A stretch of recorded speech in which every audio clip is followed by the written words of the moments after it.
All right, Jay, let's just talk about it. Your group, the National Association of Manufacturers, you have a lot of big name companies in there. I'm just looking at the list. I see Pfizer, I see Winnebago, Johnson & Johnson. I mean, such a broad range of companies. What's the impact to these companies if we do see this strike? Well, it's going to be a pretty heavy hit, to be quite honest about it. Look, I mean, we are kind of on tenuous ground right now economically. Manufacturers have begun to emerge from the impact of the pandemic, the supply chain shortages and crises that we've dealt with. Interest rates are starting to now ease off a little bit. So today, we have the opportunity, I think, to move forward, to ensure that our economy is moving up and getting better, and that workers are in a good place. But unfortunately, this strike, I think, could really harm consumers. It could harm the economy overall. You noted over $2 billion of impact every single day if this happens. So we're very concerned about what's coming up potentially next week. And that's why we want the administration to get involved in this dispute. You know, Jay, you mentioned the administration, spoken to the White House, spoke to them at length about this. Also, the Department of Labor, they've also issued a statement. I'm talking about the White House. I want to read to you what they said in part. We encourage all parties to remain at the bargaining table and negotiate in good faith. We've never invoked Taft-Hartley to break a strike and are not considering doing so now. Taft-Hartley is something a lot of people have called on the Biden administration to do to deal with some labor disputes, not only this one, but some others in the past during President Biden's term. Do you believe that the Biden administration should intervene in that way? Well, we still have a few days left, right? And hopefully negotiations will continue and there will not be a strike.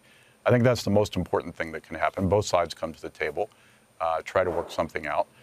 But if it doesn't happen, I think it's incumbent on the administration to take a hard look at invoking Taft-Hartley. That happened during the administration of George W. Bush.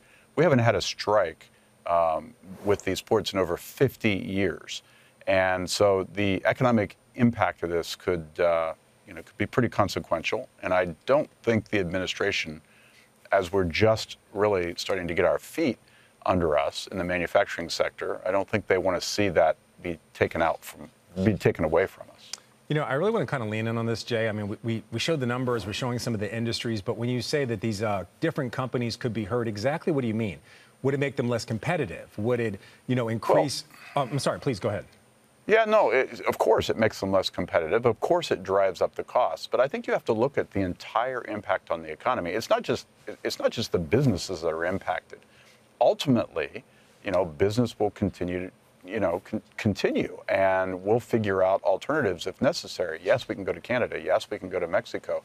Yes, we can ship into and out of this country from the West Coast, which is just think about the additional time and the additional expense that it takes to do that.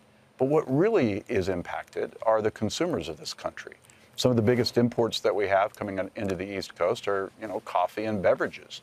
Pharmaceuticals, one of the biggest exports, as well as the products that are needed to be a part of that pharmaceutical supply chain coming into this country. Autos, if this happens and our ability to export our products, our auto products, that harms workers in the auto industry as well.